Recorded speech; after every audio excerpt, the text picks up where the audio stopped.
Bonjour à tous et bienvenue dans le Mag d'Easy Bourse. Coup d'œil sur le CAC 40 et il n'en faut pas plus pour voir que l'indice parisien plafonne toujours sous les 3950 points en clôture.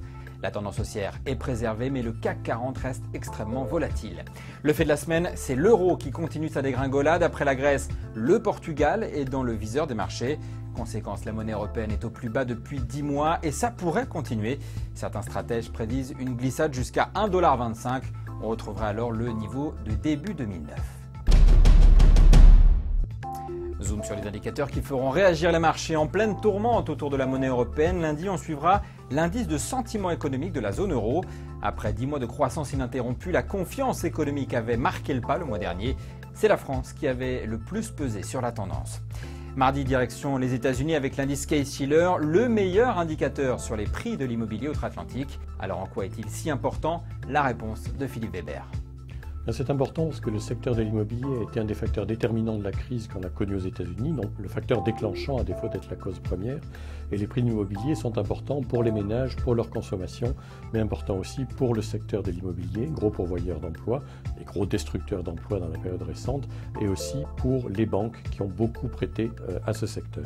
Les derniers indicateurs que l'on a eus, les ventes dans l'ancien, les ventes dans le neuf, les enquêtes dans la construction, sont assez mauvaises. Le chiffre de Case-Shiller permettra de voir si oui ou non les prix repartent à la baisse, et s'ils repartent à la baisse comme on peut le craindre, ce sera une mauvaise nouvelle pour l'économie américaine avec la crainte d'un double dip, une reprise en W malheureusement. Mercredi, retour en France où on scrutera l'indice des prix à la production, un chiffre qui permet d'anticiper les possibles hausses de prix pour les consommateurs. Le mois dernier, l'INSEE avait noté une hausse sensible de 0,7%. Enfin, le reste de la semaine sera dominé par le rapport mensuel sur l'emploi américain. Ce sera vendredi. Les destructions d'emplois se poursuivent aux États-Unis. La valeur de la semaine, c'est Essilor International, numéro 1 mondial des verres correcteurs.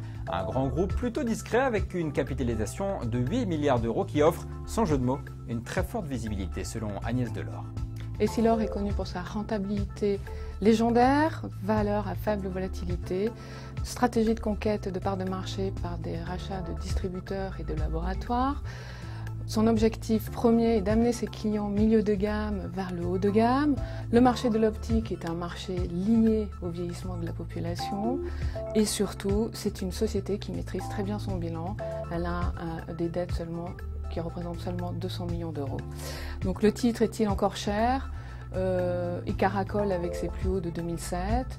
Mais je pense que vu sa forte visibilité, il se paye seulement 20 fois ses résultats 2010. Donc je pense qu'il y a un très joli potentiel de hausse devant nous. Le Mag, c'est fini pour cette semaine. Rendez-vous la semaine prochaine pour un nouveau décryptage des enjeux du marché. Et bien sûr, d'ici là, toute l'info boursière est en continu sur easybourse.com. À très bientôt.